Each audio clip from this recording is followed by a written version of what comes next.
Hello guys, it's New Hope here. It is with great regret that I wish to announce to you that um, I have had an engine seizure, and there are two possible reasons why this occurred. Um, about a couple of weeks ago, I was riding down a hill in town, and I realized I was losing power and power as I was moving. Gradually, I was just losing power, and all of a sudden, the rail wheel got locked. I mean, like, yeah, like that, and I had to use the paddle to get back home. All this while I thought it was a cylinder seizure, sorry, piston seizure. So I didn't really worry much because I knew I had another spare at home. But I got home, took the cylinder off, and I saw no problem with it. But then I later realized that still the piston rod won't move.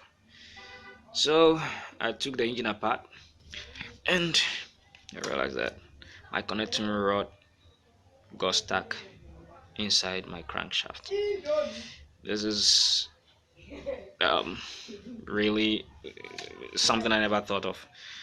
And the possible reasons why this could occur, first of all, I didn't use the specified kind of fuel, which is unleaded fuel. I usually get myself in a cheap fuel, which obviously is leaded. Yeah, and then also I didn't use the right mixing ratio. Uh, it is recommended. I think 32 is to 1 is the ideal ratio that a lot of people are talking about. But honestly, I have this gasoline generator, two-stroke, which has a mixing ratio of 50 to 1. So I was thinking maybe if that is 63 cc and it uses that ratio, I could use the same for this. But I guess I was wrong because I think the designs are different, and that is the reason why they specifically ask or give those ratios. Um, so those are the two reasons I believe could cause. After doing some research on the internet, I realized these engine kits, if you take good care of them, they can last about 10 years or even more. Yeah, and I've only ran it for 2 years, though it just traveled quite a long distance. I've Yeah, she has 6,300 kilometers so far.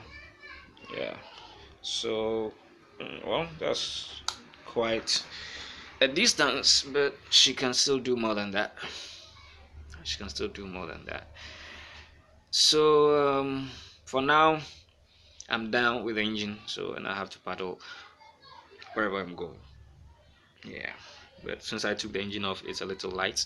The bike itself is a little light. Yeah, so I'll give you updates. I've ordered a new crankshaft. Yeah. Once it arrives, I'll fix it back and update you on what is happening.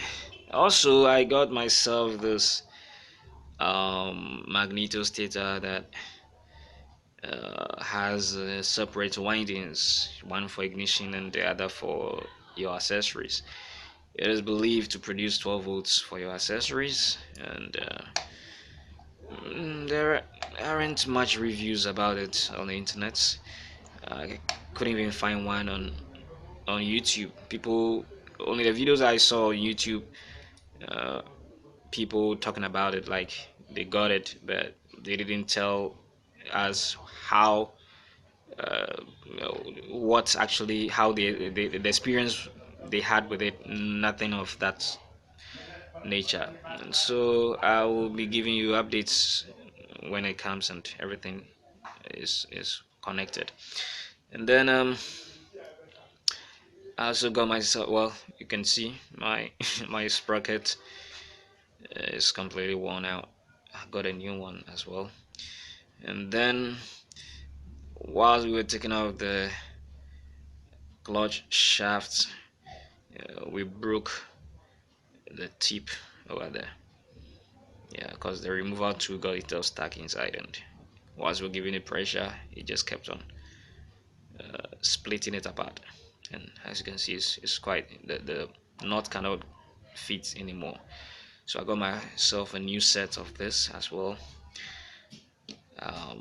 Then after getting that, unfortunately, it only arrived after the engine failed. So there was no way I could test or know anything about much about it aside the reviews I've been reading online. But then I also got this box, and then got some rectifier because the power that will be coming from the stator is going to be an AC, and we need DC to work with. So there's a rectifier with a capacitor on it. I believe everything smoothing this out.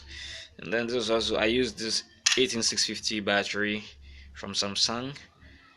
Very powerful battery. It has about 3500 milliamp per hour, and it's very powerful. Honestly, it's very powerful. I've been using it for some time now. I connect four of them in series, which gives me 16.8 volts, and it can power all my 12 volt accessories. So but normally I have to take off the battery when it runs down, charge it manually, and put it back. But I decided, because I got tired of that, I decided to get myself some charge regulator for the battery. But the last time I tried this with the USB, which is believed to produce about 2 amps and about 5 volts, it took almost 24 hours to charge. And even that, the power wasn't fully charged. The battery wasn't fully charged. I had to take it off because I got tired. I have to take it off and then charge it directly with a much powerful charger. I only believe that this should truly provide about 12 volts and some reasonable amounts of current. Otherwise, this is really going to be useless because I don't know how fast it's going to be able to charge the battery. So, so far that is my update on my bike engine, and so for the upcoming few weeks to come, I wouldn't be able to give you any content, but I'll update you after the parts arrive and I put back the engine and how everything turns out. Thanks so much for watching. Please do not forget to subscribe and like this video because I'm going to give you more updates on my motorized bike and the links to where I get all my accessories as well. Okay, so it's New Hope. Have a Merry Christmas and a Happy New Year. Bye bye.